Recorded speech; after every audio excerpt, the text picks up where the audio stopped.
উম্মত, তুমি আমার এত বড় বেইজ্জতি কেমনে করলা? আমি 23টা বছর তোমাদের জন্য কেঁদেছিলাম।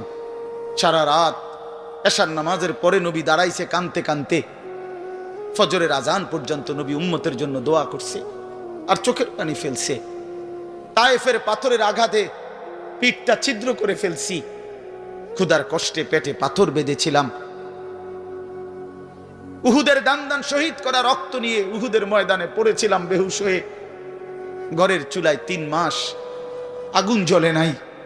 এত কষ্ট, এত চোখের পানি, এত ক্ষুধার কষ্ট, এত রক্ত, বিনিময়ে উম্মত এটা কি নিয়ে আসলাম?